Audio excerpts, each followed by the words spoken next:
अगर आप यूएस में काम कर रहे हैं, रह रहे हैं या वहां पर पढ़ने की प्लानिंग कर रहे हैं और हेल्थ केयर या इमिग्रेशन को लेकर थोड़ी भी अनसर्टेनिटी महसूस करते हैं, तो ये वीडियो आपके लिए बहुत इंपॉर्टेंट होने वाला है। हाल ही में यूएस में एक ऐसा कोर्ट फैसला आया है जिसने इमिग्रेंट्स के डेटा, मेडिकेड और आइस के बीच कनेक्शन को लेकर कई सवाल खड़े कर दिए हैं। तो इस वीडियो में आज हम आसान सी भाषा में समझेंगे कि सरकार अब कौन सा डेटा आइस के साथ शेयर कर सकती है, क्या पूरी मेडिकल हिस्ट्री खतरे में है या नहीं, अनडॉक्यूमेंटेड इमिग्रेंट्स का मेडिकेड से असल रिश्ता क्या है और इंडियंस को इस पूरे मामले से क्या सीख लेनी चाहिए। तो चलिए फिर फटाफट से वीडियो को स्टार्ट कर देते हैं। हाय, मेरा नाम है वर्षा दुबे और आप मुझे देख रहे हैं एनबीटी टेक एड पर। सबसे पहले समझना जरूरी है कि ये फैसला क्या है और किसने दिया है। कैलिफोर्निया के नॉर्दर्न डिस्ट्रिक्ट की एक फेडरल कोर्ट ने ट्रंप एडमिनिस्ट्रेशन को लिमिटेड लेवल पर मेडिकेड से जुड़ा कुछ डेटा आइस के साथ शेयर करने की अनुमति दी है, लेकिन साथ ही कोर्ट ने साफ बाउंड्रीज भी खींच दी हैं कि कौन सी जानकारी दी जा सकती है और कौन सी बिल्कुल भी नहीं। इस फैसले का मतलब ये नहीं है कि आइस को अब हेल्थ केयर डेटाबेसेस का पूरा एक्सेस मिल गया है। कोर्ट ने साफ कहा है कि सिर्फ बेसिक पर्सनल डिटेल्स ही शेयर किए जा सकते हैं। इसमें citizenship status, home address, phone number, date of birth और मेडिकेड आइडेंटिफिकेशन नंबर जैसी चीजें शामिल हैं, यानी पहचान और लोकेशन से जुड़ी इस लिमिटेड जानकारी। इससे ज्यादा कुछ भी देना कानून के खिलाफ रहेगा। सबसे इंपॉर्टेंट बात, और यहाँ बहुत लोगों की घबराहट दूर होनी चाहिए, मेडिकल रिकॉर्ड्स पूरी तरह प्रोटेक्टेड है। किसी का भी क्लिनिकल हिस्ट्री, बीमारी का रिकॉर्ड, डायग्नोसिस, इलाज से जुड़ी डिटेल्स या प्राइवेट हेल्थ इंफॉर्मेशन आइस के साथ शेयर नहीं किया जा सकता। जज ने खुद हियरिंग के दौरान कहा कि कानून बेसिक आइडेंटिफिकेशन की अनुमति देता है, लेकिन मेडिकल प्राइवेसी को छूने की इजाजत नहीं देता।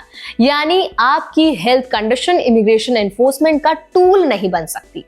अब एक कॉमन सवाल जो बार बार उठता है, खासकर इंडियन कम्युनिटी में, वो ये है कि अनडॉक्यूमेंटेड इमिग्रेंट्स को मेडिकेड मिलता भी है या नहीं। इसका जवाब साफ है, नहीं। फेडरल लॉ के मुताबिक अनडॉक्यूमेंटेड इमिग्रेंट्स को federally funded health care programs नहीं मिलते।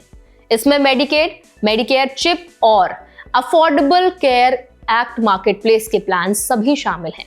यानी जो लोग लीगल स्टेटस के बिना हैं, वो इन योजनाओं के लिए एलिजिबल नहीं होते। लेकिन यहाँ एक इंपॉर्टेंट एक्सेप्शन है, इमरजेंसी केयर। यूएस में कानून कहता है कि हॉस्पिटल्स को इमरजेंसी सिचुएशन में किसी को भी इलाज देना होगा, चाहे उसका इमिग्रेशन स्टेटस कुछ भी हो। अगर किसी की जान खतरे में है या परमानेंट इंजरी का रिस्क है, तो हॉस्पिटल इलाज करेगा। इस इलाज का पैसा फेडरल इमरजेंसी मेडिकल प्रोग्राम से हॉस्पिटल्स को रीइंबर्स किया जाता है, सीधे मरीज को नहीं। अब फ्यूचर को लेकर भी एक बड़ा चेंज आने वाला है। अमेरिकन इमिग्रेशन काउंसिल के मुताबिक प्रेसिडेंट ट्रंप के नए रूल, नए लॉ, जिसे one big beautiful bill act कहा जा रहा है, उसके तहत इमरजेंसी केयर फंडिंग पर भी लिमिट्स लगेंगी। 1 अक्टूबर 2026 से स्टेट्स को इमरजेंसी सर्विसेज के लिए कम फेडरल फंडिंग मिलेगी। साथ ही मेडिकेड एलिजिबिलिटी और रेस्ट्रिक्ट कर दी जाएगी। इस नए फ्रेमवर्क में मेडिकेड सिर्फ कुछ लिमिटेड कैटेगरीज के लिए रहेगा, जैसे ग्रीन कार्ड होल्डर्स, कुछ क्यूबन हेतन एंट्रेंस और COFA सिटीजन्स। इसका मतलब यह है कि कई लोग जो अभी एलिजिबल हैं, फ्यूचर में बाहर हो सकते हैं। इसमें असाइलीज, रेफ्यूजीज, ह्यूमैनिटेरियन पेरोल पर आए लोग और कुछ डोमेस्टिक वायलेंस या ह्यूमन ट्रैफिकिंग सर्वाइवर्स भी शामिल हो सकते हैं। अब सवाल यह है कि अभी के रूल्स में मेडिकेड या चिप किन किन को मिलता है। Lawful permanent residents, asylees, refugees, Cuban या हेतन एंट्रेंस, 1 साल या उससे ज्यादा पेरोल पर आए लोग, battered non citizens, trafficking victims, withholding of deportation वाले लोग और कुछ स्पेशल कैटेगरीज जैसे फेडरली रिकॉग्नाइज्ड इंडियन ट्राइब्स या COFA माइग्रेंट्स, ये सभी क्वालिफाइड माने जाते हैं। अब इंडियंस के लिए इसका क्या मतलब निकलता है? सबसे पहले पैनिक करने की जरूरत नहीं है। ये फैसला मेडिकल डेटा को लेकर नहीं है, बल्कि लिमिटेड आइडेंटिफिकेशन डेटा तक ही लिमिटेड है।